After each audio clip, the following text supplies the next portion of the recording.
Vous écoutez Europe 1, il est 11h30, le journal de la santé avec Elisabeth Assayag. La cigarette électronique est-elle vraiment efficace pour arrêter de fumer ? Le gouvernement a décidé de trancher et va investir 1 million d'euros pour une étude scientifique. C'est une information Europe 1. D'une diminution de la consommation des antidépresseurs en 2015. C'est une baisse qui peut sembler étonnante vu le contexte. Et puis la ville de Dax dans les Landes va accueillir le premier village Alzheimer de France. La cigarette électronique est-elle vraiment efficace pour arrêter de fumer ? Jusqu'à présent, aucune étude scientifique ne l'a réellement prouvé et le ministère de la Santé vient de trancher sur cette question une bonne fois pour toutes. Le ministère va accorder un financement d'1 million d'euros pour une étude scientifique indépendante. Écoutez les détails avec Mélanie Gomez. Ces chercheurs vont recruter 700 fumeurs âgés de plus de 18 ans. Alors pour démontrer si la cigarette électronique est efficace dans le sevrage tabagique, l'idée c'est de la comparer à un médicament qui lui a démontré que ça marche malgré certains effets secondaires. Il s'agit du Champix. Les fumeurs seront répartis au hasard en 3 groupes. Certains prendront le médicament, d'autres une cigarette électronique avec de la nicotine et puis les derniers un placebo. Au bout de 3 mois, les chercheurs étudieront ce qui a le mieux fonctionné. En clair, quel groupe contient le plus de personnes ayant arrêté complètement de fumer. À partir de septembre, les volontaires seront recrutés dans 13 centres en France. D'abord à la Pitié-Salpêtrière qui pilotera le projet, mais aussi à Angers, Saint-Étienne ou à Montpellier pour une étude qui va s'étaler sur 2 ans. Les résultats sont déjà très attendus puisque pour le moment en France, même si certains médecins le font ici et là, officiellement, les autorités sanitaires ne savent pas encore si elles peuvent ou non recommander la cigarette électronique comme un outil de sevrage tabagique, contrairement à la Grande-Bretagne qui vient de franchir le pas en décidant de rembourser une marque de cigarette électronique pour les fumeurs au même titre que les patchs. Les Français ont consommé moins d'antidépresseurs sur l'année 2015. Ce sont des chiffres de la sécurité sociale, moins de médicaments contre l'anxiété alors que la France a pourtant été marquée par 2 séries d'attentats, un chômage en hausse. Alors comment expliquer ce phénomène ? Écoutez les éléments de réponse de Théo Manval. Depuis 20 ans, on est passé d'environ 70 millions de boîtes d'anxiolytiques remboursées par la Sécu à moins de 50 millions aujourd'hui pour les 3 catégories les plus utilisées avec des médicaments comme le Xanax ou encore le Lexomil.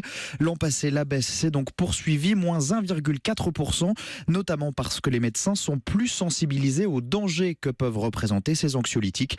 Claude Lécher est le président de MG France, syndicat de médecins généralistes. En particulier en 2015, on a eu l'attention attirée par des risques de troubles cognitifs chez les personnes âgées qui pourraient être liés en partie à l'utilisation prolongée, parfois même abusive, de ce type de médicaments. Du coup, à la fois la demande des patients et la proposition de thérapeutiques alternatives par les médecins ont progressé, ce dont évidemment on se félicite tous. L'anxiété se traite donc de plus en plus autrement que par des médicaments, ce que confirme le professeur Antoine Périssolo, chef du service psychiatrie au CHU de Créteil.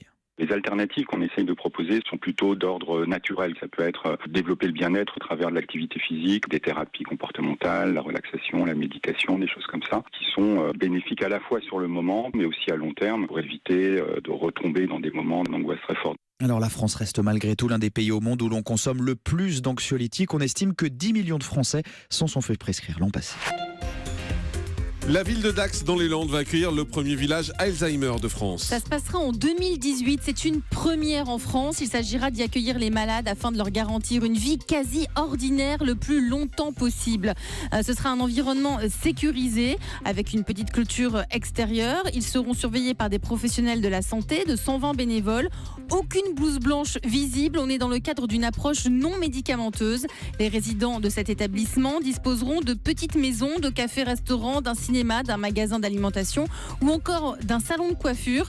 Dans le département des Landes, 8000 personnes sont touchées par la maladie d'Alzheimer. Pour l'instant, c'est une pathologie qui est incurable. 3500 sont pris en charge dans des établissements spécialisés. 4500 sont à leur domicile. Et puis la belle histoire du jour, c'est le cœur de cet homme de 27 ans qui s'est arrêté en faisant du sport et à ses côtés, il avait 2 infirmières qui l'ont sauvé. Ça s'est passé il y a 15 jours à Rennes. Un jeune homme de 27 ans va jouer au badminton dans sa salle de sport habituelle et pendant qu'il s'entraîne, il s'effondre. Lorsque sa coéquipière s'approche de lui, elle constate un teint cyanosé, un rythme cardiaque quasi inexistant et elle comprend que c'est très grave. Elle appelle son ami qui est dans la salle d'à côté qui est infirmière. Et là, un massage cardiaque plus du bouche à bouche pendant il est malin le mec. pendant une demi-heure. Lorsque les équipes du SAMU arrivent, elles poursuivent leur travail, mais le cardiologue a tout de même précisé que sans l'intervention de ces deux femmes, il n'aurait jamais survécu, d'où l'importance de connaître les premiers signes d'urgence. Voilà, nous on n'a pas de Paul, le seul médecin autour de cette table, c'est le docteur Kierzek aujourd'hui, pour le bouche à Je peux vous bouche. faire le bouche à bouche si vous voulez. Quand on veut. Hein. Le cri du cœur. Allez, le chiffre du jour, c'est 23. Se coucher avant. Faudrait nous apprendre un jour, nous faire une leçon pour apprendre le bouche à bouche. Ah ouais. Surtout, vous ce savez serait que le génial. bouche à bouche n'est plus recommandé. Maintenant, il Ah faut bon appeler, Ah bon masser, défibriller. Si vous savez faire le bouche à bouche, faites-le, mais sinon, c'est le massage cardiaque qui est important. Donc vous voulez pas l'apprendre à Julie? Vous voulez pas apprendre comment on fait le bouche à bouche un alors. jour? Ouais, ça, je peux lui apprendre. D'accord, et bien on fera ça dans cette émission. Oh bah c'est ça, il me fait tout faire lui. Hein. Le chiffre du jour, donc, c'est 23h. Il faut se coucher avant 23h pour avoir de meilleures notes. C'est ce que recommande une nouvelle étude menée par des chercheurs norvégiens et américains. Les scientifiques ont découvert qu'entre 16 ans, entre l'âge de 16 ans et l'âge de 19 ans, l'heure idéale pour se coucher au cours de la semaine, c'est entre 22 et 23h, jamais plus tard.